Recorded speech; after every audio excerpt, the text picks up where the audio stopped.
तो नमस्कार मेरे प्यारे प्यारे बच्चों। तो आज हम क्या देखेंगे कि आपके पार्लियामेंट चैप्टर के जो इस साल सवाल आएंगे यूपीएससी में, वो क्या सवाल आएंगे, आपको कहां पर ध्यान देना चाहिए। क्विक हम रिवीजन करेंगे। पार्लियामेंट के पहले चैप्टर की क्लास में आपको देख चुका हूं। बाइलिंगुअल क्लास वो हुई थी, ये भी बाइलिंगुअल क्लास होगी, हिंदी अंग्रेजी दोनों में। आप प्लीज उसको देखिएगा।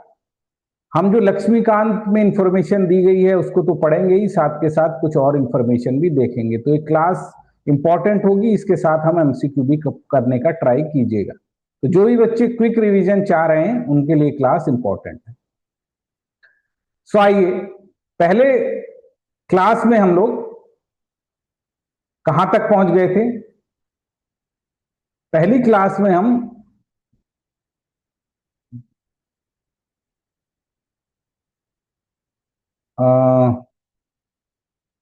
कहां तक पहुंच गए थे बच्चों? अध्यक्ष तक। हाँ, स्पीकर तक पहुंच गए थे। वहीं से आज हमें अपनी कहानी को आगे बढ़ाना है ना। उसी को हम देखने का आज प्रयास करेंगे। उसके कुछ क्वेश्चन भी देखेंगे। ये क्वेश्चन मैं आपके लिए लाया हूं, आर्टिकल भी लाया हूं और क्वेश्चन भी लाया हूं। उन क्वेश्चनों को हम देखने का प्रयास करेंगे। ये सब सवाल हैं जिसको हम देखेंगे। इसको आप देखने का प्रयास कीजिएगा। ये सब लेम डेक सेशन, पहला सेशन, दूसरा सेशन, इनके ऊपर जितने भी ये सवाल हैं ये आप कर पाए। कुल मिलाकर 37 सवाल हैं, इसको हम देखने का प्रयास करेंगे। ये डिफरेंट डिफरेंट टाइप के सवाल हैं। मोशन का समाप्त होना, सिंपल मेजोरिटी वगैरह, जितना भी संभव हो सकेगा एक सवा घंटे में। तो एक क्लास आपके लिए इंपॉर्टेंट होगी, जिसको आप जरा देखिए।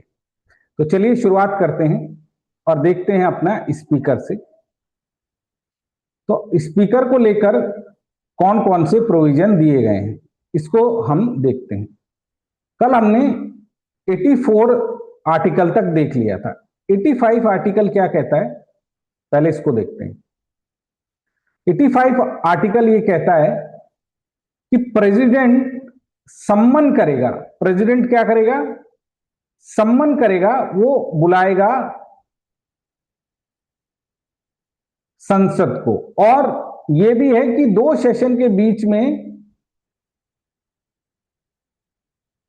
मिनिमम 6 मंथ का टाइम होना चाहिए। अब ध्यान ये देना है कि ये नहीं बता कितने हो सकते हैं। भारत में 3 होते हैं, बट जो कॉन्स्टिट्यूशन 85 है वो ये कहता है कि 6 मंथ का गैप होना चाहिए। प्रीलिम्स का इंपॉर्टेंट पॉइंट है। लोग ये सोचते हैं 3 सेशन होते हैं, नहीं, वो कन्वेंशन है।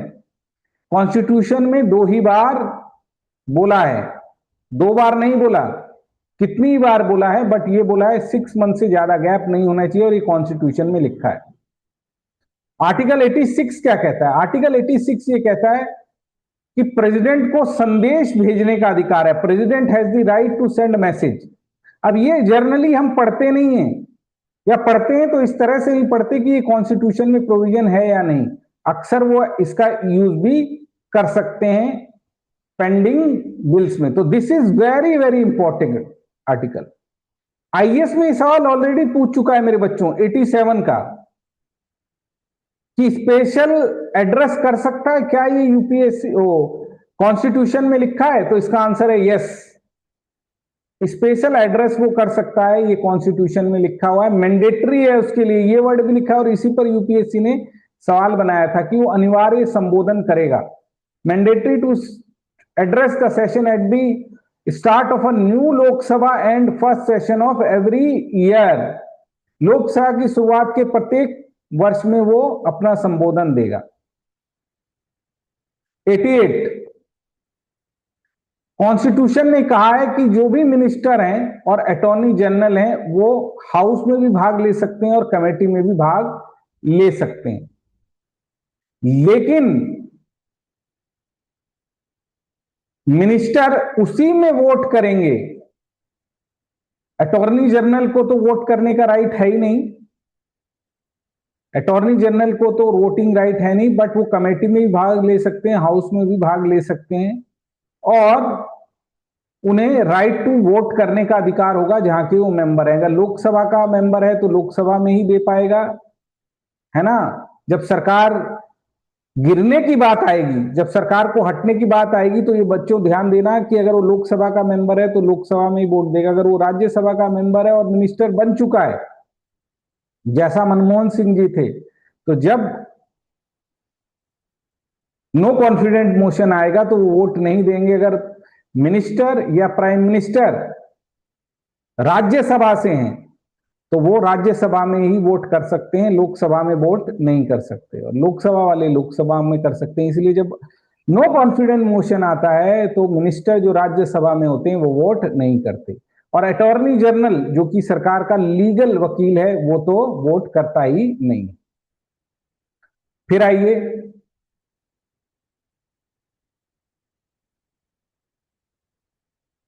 आगे के आर्टिकल को हम लोग पढ़ते हैं। आर्टिकल 89 कहता है कि vice president ex officio chairman होगा, ये आप सब जानते ही हैं। आर्टिकल 89 में ही लिखा हुआ है कि वो एक्स ऑफिशियो होगा। अब आर्टिकल 90 से 92 में क्या लिखा है कि वो इस्तीफा किसको देगा, ये लिखा है, या उसकी रिमूवल की क्या प्रोसेस है, ये भी लिखा हुआ है। आर्टिकल 92 में लिखा हुआ है कि चेयरमैन या डिप्टी चेयरमैन को जब भी हटाने का प्रस्ताव आएगा, ये और सबके लिए ट्रू है, वो अध्यक्षता नहीं कर सकते। लोकसभा के स्पीकर के लिए भी ट्रू है कि when chairman and deputy chairman can not preside while resolution of removal of their removal is under consideration, तब वो नहीं करेंगे। अब आइए स्पीकर के बारे में क्या कहीं पे प्रोविजन दे रखे हैं? हाँ, स्पीकर के बारे में भी 93 से लेकर 97, 93 से लेकर 97 में लिखे हुए हैं प्रोविजन। ठीक है, अब क्या प्रोविजन लिखे हुए हैं इसको हम देखते हैं। सो आर्टिकल 93 क्या कहता है? आर्टिकल 93 कहता है कि लोकसभा में एक स्पीकर होगा और डिप्टी स्पीकर होंगे। तो क्या ये कॉन्स्टिट्यूशन में ही दिया है बच्चों? यस, आर्टिकल 93 में ही ये। सो 93 क्या कहता है? ये बात करता है स्पीकर और डिप्टी स्पीकर के पास, the house of the people shall as soon as possible choose 2 member, 2 member चुनेगी। 94 क्या कहता है कि वैकेंसी कैसे होगी? रेजिग्नेशन से वैकेंसी होगी, एक दूसरे को वो देते हैं, ये आप पढ़ चुके हैं। रिमूवल कैसे होगा? 14 दिन का नोटिस दिया जाएगा, और फिर ऑल देन मेंबर की मेजॉरिटी होगी, यानी जितने लोग रिजाइन किए हुए हैं उनको छोड़कर क्या होगा, जितने भी मेंबर हैं, सिंपल मेजॉरिटी नहीं है, कैसा है, जितने भी मेंबर हैं उनकी मेजॉरिटी है, उसमें से उनको निकाल दो जो अभी गुजर गए हैं या डिस्क्वालिफाइड हैं, बाकी सब देंगे। ये देखिए, फिर इसमें पावर दी गई है 95 में कि जब स्पीकर का पद वेकेंट है तो डिप्टी स्पीकर क्या कर सकता है? परफॉर्म कर सकता है duty. If that office is also office, अगर वो पद भी खाली है, ये वाला फिल्म्स का सवाल है इस बार, जब लोकसभा का जो स्पीकर है ओम बिरला जी, उनको हटाने की बारी आई तो ये थे ही नहीं डिप्टी स्पीकर, तो उन्होंने अपॉइंट किया क्या? If he is also again such member of the house, president may appoint for a purpose to a duty. तो कोई एक ऐसे सदस्य को राष्ट्रपति कर सकता है जो थोड़े टाइम के लिए कर्तव्यों का पालन करे, फिर वो होगा। 96 क्या कहता है? जब अध्यक्ष और उपाध्यक्ष को हटाने का विचार हो तो वो पीठासीन नहीं होंगे। At the sitting of the house while any resolution of removal of the speaker under consideration, the speaker shall not withdraw.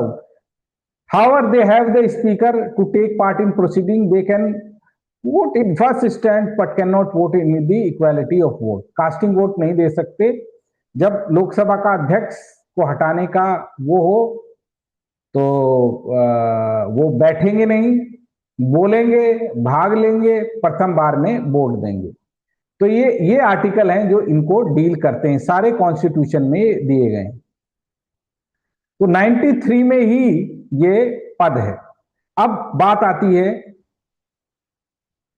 इनकी डेट कौन डिक्लेयर करता है? प्रेसिडेंट डिक्लेयर करता है। किसकी? स्पीकर की।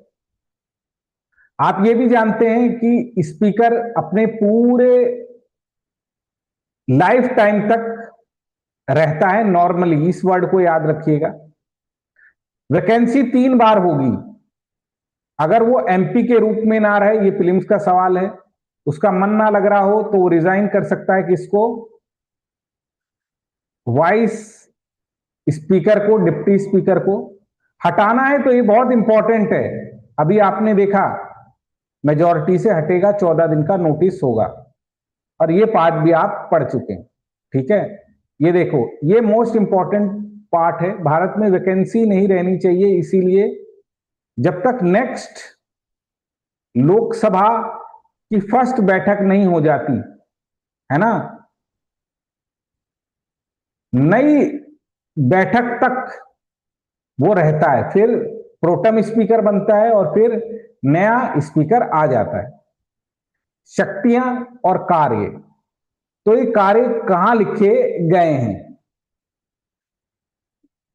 उसके क्या क्या रोल्स एंड रिस्पॉन्सिबिलिटी हैं। तो कॉन्स्टिट्यूशन में भी कुछ लिखा है, यस।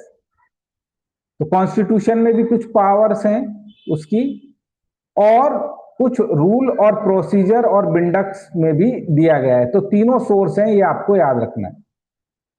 क्या क्या उसके ऐसे सोर्स हैं जहां वो देखता है, इसको भी हम देखते हैं, क्या कॉन्स्टिट्यूशन में लिखा है और क्या उसको बोला गया है।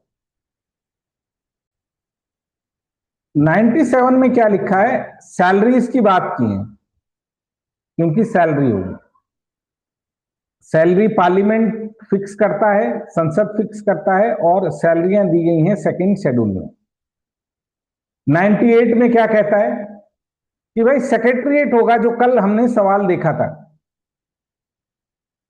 और उसका अलग से सेक्रेटरीट स्टाफ होगा। ठीक है, वो उसको कैसे उसका रिक्रूटमेंट होगा, इसके लिए लॉ बनाने का अधिकार पार्लियामेंट को है। पार्लियामेंट बनाती है, ये पॉइंट आपको याद रखना है।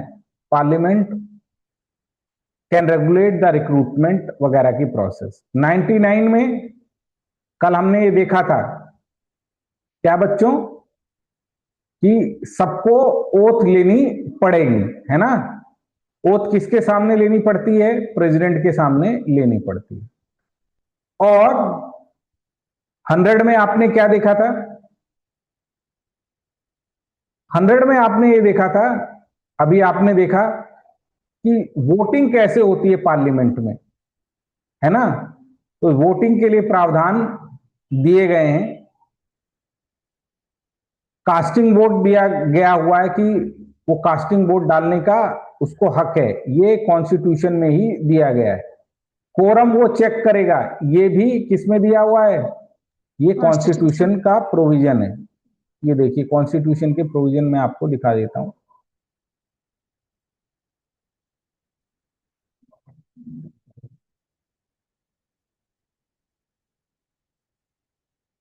नाइनटी 99 शपथ कौन दिलाता है एमपीओ को?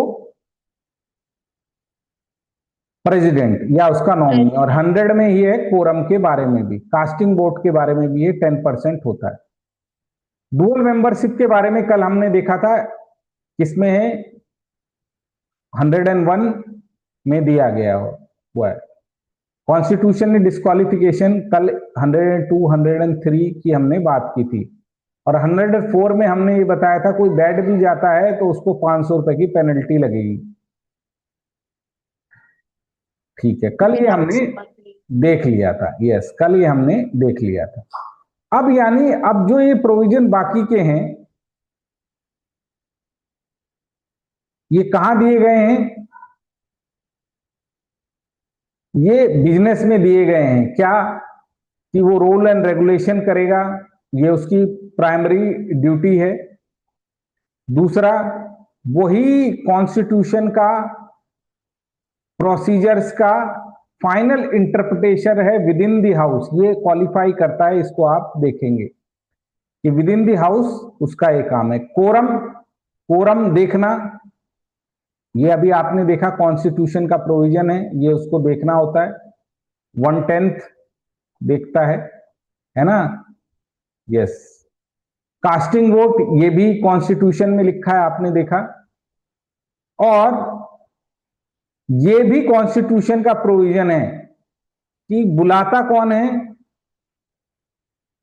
जॉइंट सिटिंग के लिए प्रोविजन है। जॉइंट सिटिंग प्रोविजन करता है प्रेसिडेंट, लेकिन प्रिजाइड करता है स्पीकर। ये आपने देखा हुआ है, ये भी कॉन्स्टिट्यूशन में लिखा हुआ है। उसके बाद गुप्त बैठक वो बुला सकता है, ये तो आप जानते ही हैं, can call for secret meeting, बाहर के लोग ना आए उसमें। और मनी बिल, ये भी कॉन्स्टिट्यूशन में लिखा हुआ है कि मनी बिल पर क्या उसका निर्णय वही सर्टिफाई करता है। और वो बिल, मनी बिल के अंदर ये प्रोविजन है कि राष्ट्रपति की प्रायर रिकमेंडेशन उसको चाहिए होती है। ठीक है। एंटी डिफेक्शन लॉ उसी के हाथ में है और उसको क्या किया जा सकता है? चैलेंज किया जा सकता है। सुप्रीम कोर्ट ने ये कहा था it can be challenge. Supreme court का निर्णय है, ये आपको याद रखना है, इट कैन बी चैलेंज। ठीक है। अब आओ, वो विदेश के भी अगर पार्लियामेंट्री ग्रुप आएगा तो उसको चेयर कर सकता है। ठीक है। ये देखो, अगर लोकसभा के अंदर कोई कमेटी बन रही है बच्चों, क्या बन रही है? कमेटी, तो उसका चेयरपर्सन कौन होंगे वो डिसाइड, वो अपॉइंट करता है। उनका सुपरविजन भी करता है, ये भी इंपॉर्टेंट पॉइंट है। और वो खुद इन नियमों कमेटी का अध्यक्ष होता है। बिजनेस एडवाइजरी, रूल और जनरल पर्पस, ये तीनों इंपॉर्टेंट हैं। इसीलिए इन तीनों कमेटियों का वो खुद ही क्या करता है? प्रिजाइड करता है। स्वतंत्रता, ये देखिए, पूरा जब तक सदन चलेगा वो रहेगा, पूरी पार्लियामेंट के टूनेर तक वो रहता है। हटाना है तो 50 मेंबर। ये पीटी का सवाल है, इस साल पूछा जाएगा। रिमूवल, रिमूवल कॉन्स्टिट्यूशन ने ही लिखा है कि कितने मेंबर चाहिए? 50 का। ये फिल्म्स का सवाल है, इसको आप याद रखेंगे। सैलरी पार्लियामेंट डिसाइड करता है और उसके एक्शंस पर भी क्या नहीं किया जा सकता? कोई बात नहीं की जा सकती। ठीक है। रेगुलेशन, वो जो कुछ भी सदन के अंदर रेगुलेट करता है, ये पीटी का सवाल है, वो कोर्ट की जुडिक्शन नहीं है। क्यों? लेजिस्लेचर की जुडिक्शन अलग है और एग्जीक्यूटिव की जुडिक्शन अलग है। जुडिशरी की जुडिक्शन अलग है। तो जुडिशरी लेजिस्लेटिव मामलों में इंटरफेयर नहीं करती। अगर ये सवाल आ जाए कि लिमिटेड है उसको, कि वो लिमिटेड मामले में कर सकती है, तो ये आंसर सही हो जाएगा। कास्टिंग वोट ये दिया हुआ है। क्यों कास्टिंग वोट? पहली बार में क्यों नहीं? वो भी तो बीजेपी का, अभी तो बीजेपी का है, वो भी तो किसी पार्टी से जुड़ा हुआ है नहीं, ताकि वो न्यूट्रल रह सके। और निर्णय देने के लिए उसको दिया गया है। 7वें नंबर पे कौन से नंबर पर है वो? 7th नंबर है उसका। किसके साथ?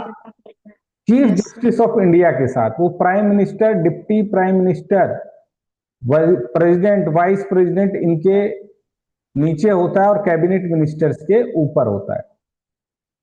ठीक है। अब हमारे यहाँ ये तो आपको पता ही है कि वो सदस्य छोड़ता नहीं है अपना, ब्रिटेन में छोड़ता है। अब डिप्टी स्पीकर, क्या इसके लिए भी कॉन्स्टिट्यूशन में प्रोविजन है? यस। सबसे पहला प्रोविजन क्या है, इसकी डेट कौन डिसाइड करता है, जो कि आज तक की ही नहीं गई, क्योंकि डेट डिसाइड करने का अधिकार, यहां से कोई ट्वीक करके क्वेश्चन आएगा, वाइस वाई ये होगा डिप्टी स्पीकर, और डिप्टी स्पीकर को करता है स्पीकर डेट डिसाइड। यहीं पर लोचा है, क्या यहीं पर लोचा है, आज तक डेट ही डिसाइड नहीं है, और इसीलिए कोई भी डिप्टी स्पीकर नहीं है, ये करंट अफेयर में भी आपने पढ़ा था। ठीक है, उसकी रिमूवल की प्रोसेस भी कॉन्स्टिट्यूशन में दी गई है कि वो मेंबर ना रहे, वो स्पीकर को अपना वो छोड़ दे, और इसको हटाने के लिए भी वही प्रोविजन है जो उसको थे, 14 दिन का नोटिस, 50 मेंबर, और ये इंपॉर्टेंट है, passed by majority of all then members. ठीक है, अब याद रखिएगा कि जब वो अनुपस्थित है, एब्सेंस ऑफ द स्पीकर, तो वो करता है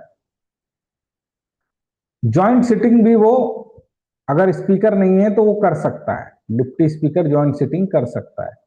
ध्यान रखना कि वो इसको रिपोर्ट नहीं करता है, speaker is not subordinate, deputy speaker is not subordinate, वो डायरेक्टली पार्लियामेंट के प्रति अकाउंटेबल है, उसको हटाती कौन है? पार्लियामेंट है। कौन हटाती है बच्चों? पार्लियामेंट हटाती है। ये नहीं कि लोकसभा स्पीकर उससे कहेगा ये काम कर, वो काम कर, वो कर, नहीं।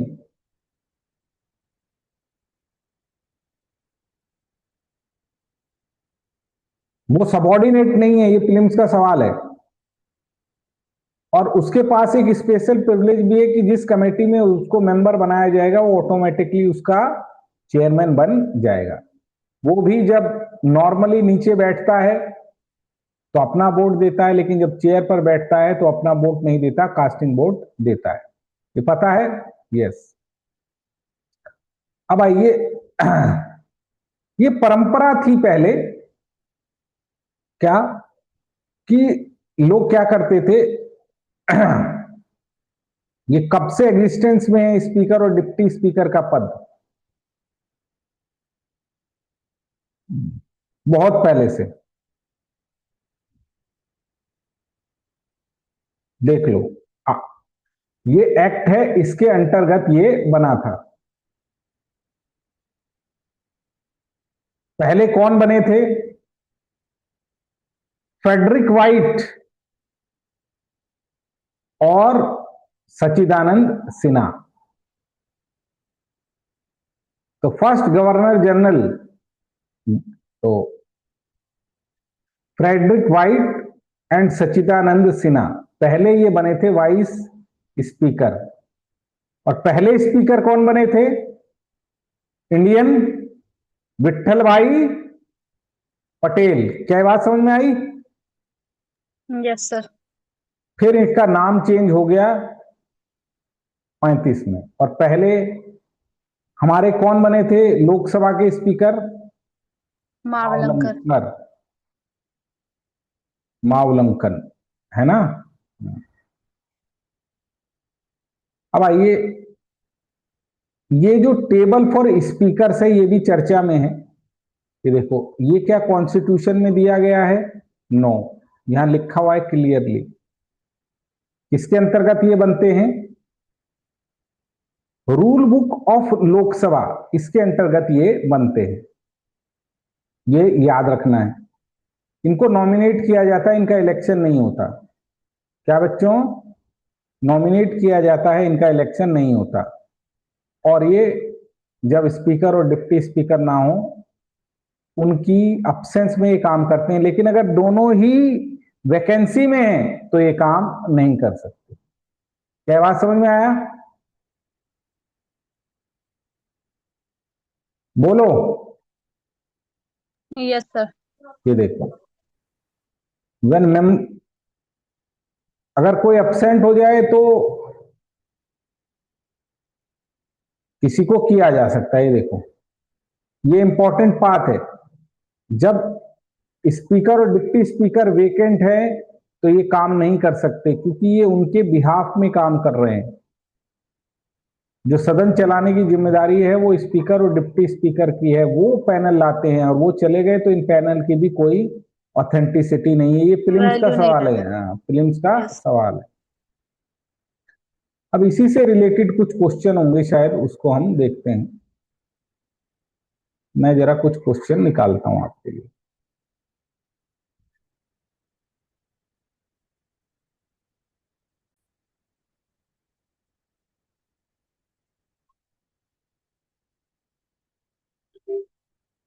सारा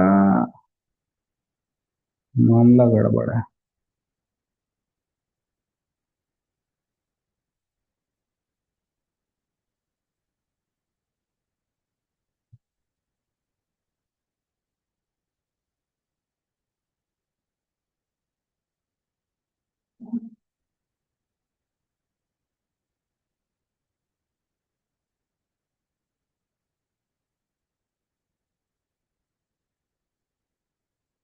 आओ आगे बढ़ते हैं।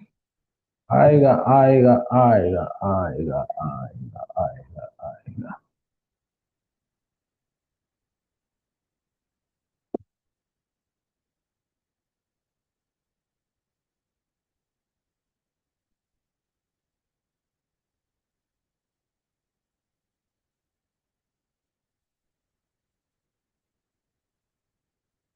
आओ,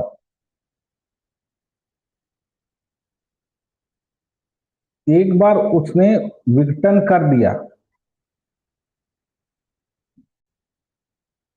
अरे ये तो हुआ ही नहीं था। तो मैं आपको क्या बता रहा था, विघटन जो होता है वो, दोबारा से एक बार रिपीट कर लेते हैं, वो 85 में दिया हुआ है कि डिसॉल्व होगी। राज्यसभा एक परमानेंट बॉडी है, उसका डिसोल्यूशन नहीं होता। राज्यसभा एक कैसी बॉडी है, परमानेंट है। लोकसभा परमानेंट नहीं है, वो 5 ईयर जब हो जाएंगे तो वो सेल्फ डिसॉल्व हो जाती है। सेल्फ डिसॉल्व हो सकती है। नेशनल इमरजेंसी के दौरान 1 साल उसका टेन्योर बढ़ाया जा सकता है, राष्ट्रपति काल के दौरान। और एक बार प्रेसिडेंट ने डिसॉल्व कर दिया, वो और केसेस में भी डिसॉल्व कर सकता है जब लगे मेजॉरिटी नहीं है, कोई सरकार नहीं बनाना चाह रहा है, तो भी डिसॉल्व कर सकता है। और एक बार उसने डिसॉल्व कर दी तो ये इरिवर्सिबल डिसोल्यूशन। जब डिसॉल्व हो जाती है तो उस समय में जितने भी बिल हो, मोशन हो, रेजोल्यूशन हो, नोटिस हो, वो सब समाप्त हो जाते हैं। लेकिन पीटी का सवाल ये है कि जिन बिल को कमेटीज के पास भेजा गया है,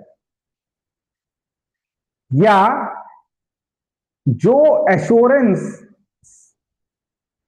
किसके पास है, एश्योरेंस कमेटी के पास है, वो समाप्त नहीं होते। जो भी बिल हैं जो कमेटीज के पास पेंडिंग बिल्स हैं, ऑल पेंडिंग एश्योरेंस हैं जो कि कमेटीज के पास हैं। फिल्म्स का सवाल है बेटा, ये जाते नहीं। विधेयकों में भी कौन से लैप्स होंगे, ये पीटी में कई बार सवाल पूछा गया है। जो लोकसभा टू रिप्रेजेंटेटिव है किसकी, टू रिप्रेजेंटेटिव है जनता की। और अगर उसकी मेजॉरिटी गई तो रिप्रेजेंटेशन पावर ऑथराइजेशन लोकसभा के पास है ही नहीं।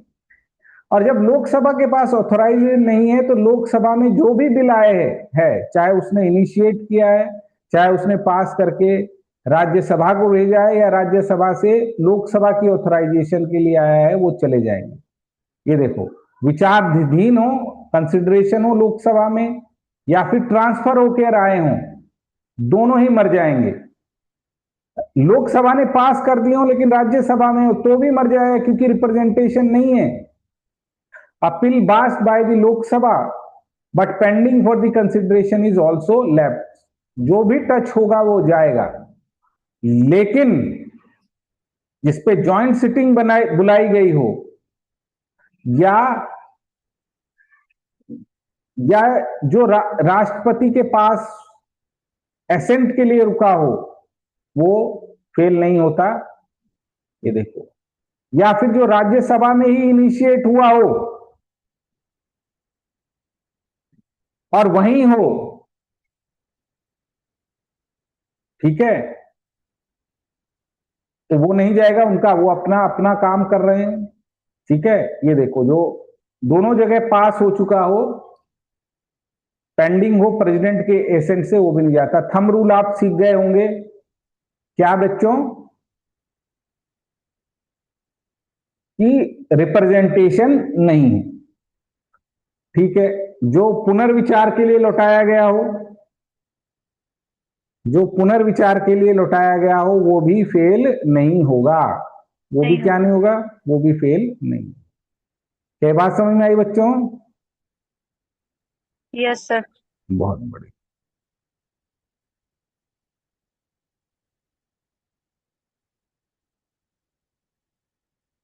आगे बढ़ो, ये सवाल पूछा जा चुका है, आप इसको कर पाएंगे। कोरम, कोरम आपने पढ़ा है, कॉन्स्टिट्यूशन में दिया हुआ है 55 मेंबर आने चाहिए, 25 होने चाहिए, 1/10 है बेसिकली। अब 2 मेंबर कम हो गए होंगे तो ये कम हो गया होगा। सदन में मतदान, तो क्या इसके बारे में कॉन्स्टिट्यूशन में कुछ प्रोविजन है कि मतदान कैसा किया जाएगा? The answer is yes, yes sir. Constitution में प्रोविजन है। आर्टिकल 100। आर्टिकल 100 वोटिंग, ये सारे निर्णय वोटिंग से लिए जाएंगे। वोटिंग में, हाँ, ये देखो, वोटिंग के बारे में बताया गया है। तो कितने तरह की वोटिंग? लोकसभा की मतदान प्रक्रिया में आय बोलते हैं अधिकतर, तो यस या नो। जब ज्यादा यस हो जाते हैं तो बोलेंगे। तो लेकिन अगर वो लोग बोलते हैं कि ये हमें समझ में नहीं आया, तो फिर लोग अलग अलग बैठते हैं, लॉबी होती है कि कौन कितने लोग किस तरफ बैठे हैं, उसके हिसाब से हो जाता है। तीसरा, आय और नो दोबारा पूछते हैं। चौथा, अगर ये काम नहीं चलता तो यस या नो की स्लिप आती है, आजकल तो कंप्यूटर का रिकॉर्ड होता है, उससे आ जाते हैं। यस। संसद की भाषा, क्या ये भी आर्टिकल दिया हुआ है? संसद की भाषा कौन सी होगी, प्रीलिम्स का ये सवाल है। द आंसर इज यस, संसद की भाषा के लिए भी आर्टिकल है। कोरम के लिए भी है, डबल मेंबरशिप के लिए भी है, भाषा के लिए देखते हैं कौन सा आर्टिकल है। कौन सा आर्टिकल है भाषा के लिए, बोलिए। सदन में कौन सी भाषा में काम चलेगा?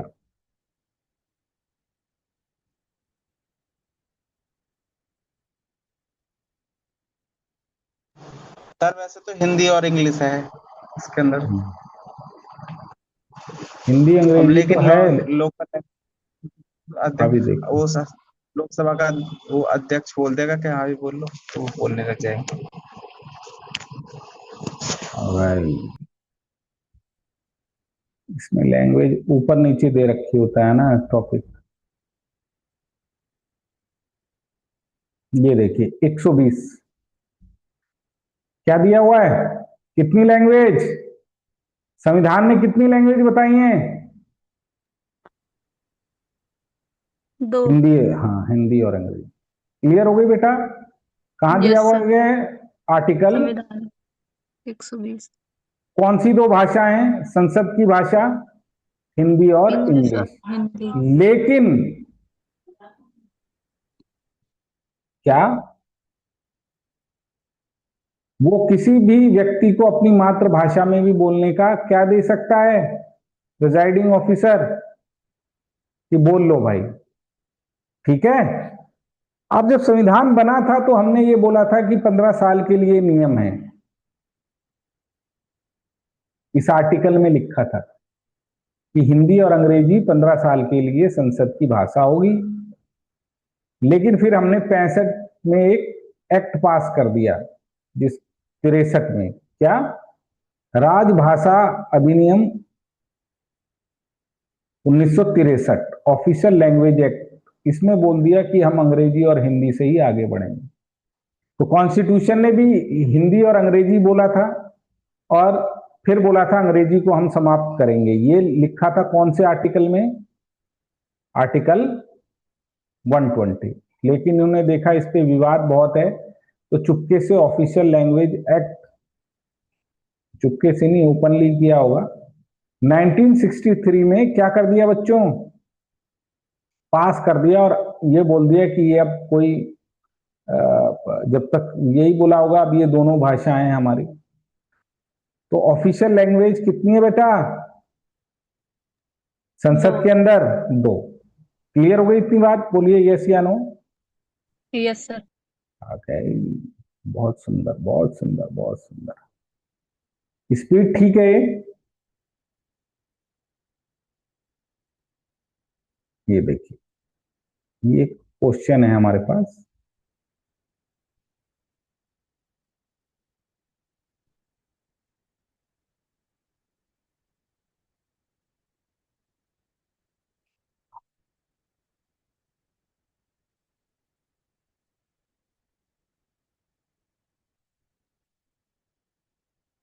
आर्टिकल 120 में दिया गया है केवल Hindi, only designation to Hindi is the official transaction. गलत। सेकंड सही है, ऑफिसर कैन प्रेजाइड, यस।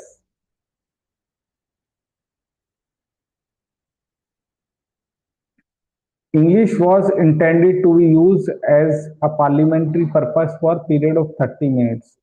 बिल्कुल ठीक है ये, यही बोला गया था ना? क्या बोला गया था?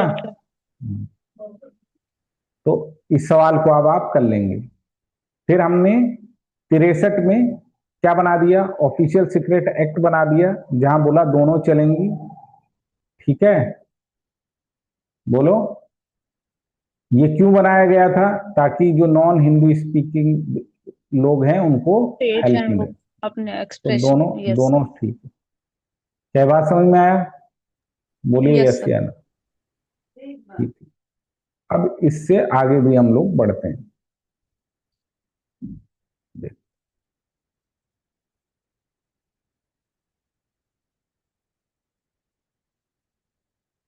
लोकसभा के डेजोल्यूशन होने का क्या इम्पैक्ट पड़ता है? अब bill Rajya Sabha which is not pass by Lok Sabha is not left, ये सही है।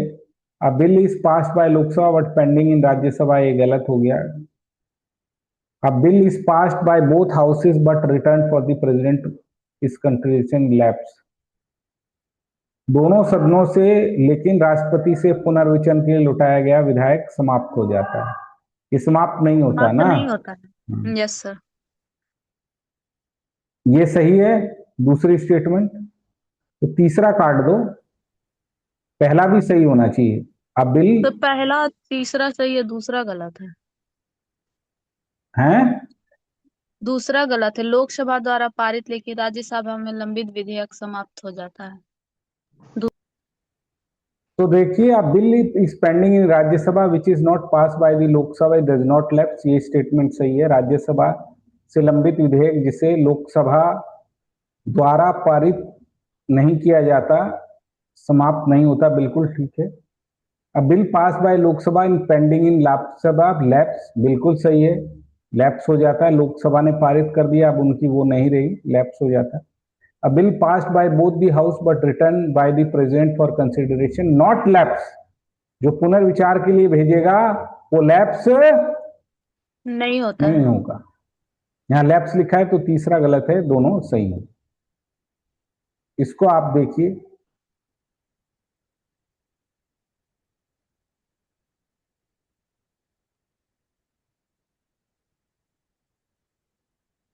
मैं ही पढ़ता हूं। लोकसभा के विघटन में विधेयकों के समाप्त होने पर consideration regarding the lapse, a bill is pending in Lok Sabha whether originating in Lok Sabha transmitted to it by Rajya Sabha will be lapse, यहाँ लिखा lapse।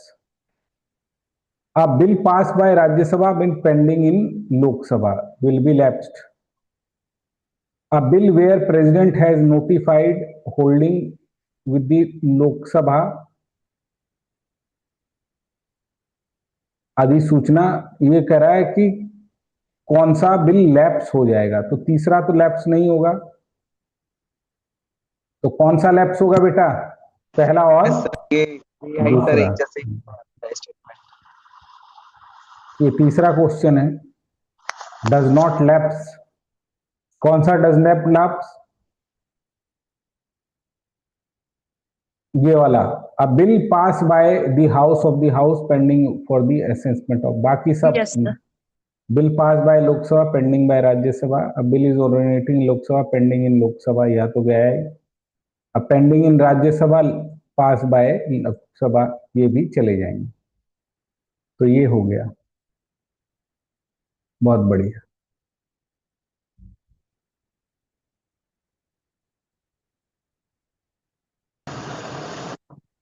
तो थैंक यू वेरी मच। ये पार्ट 2 था, अब आगे का part हम आगे करेंगे। आप जरूर इन क्वेश्चनों को रिवाइज कीजिएगा। Thank you very much. नमस्ते सर। God bless you.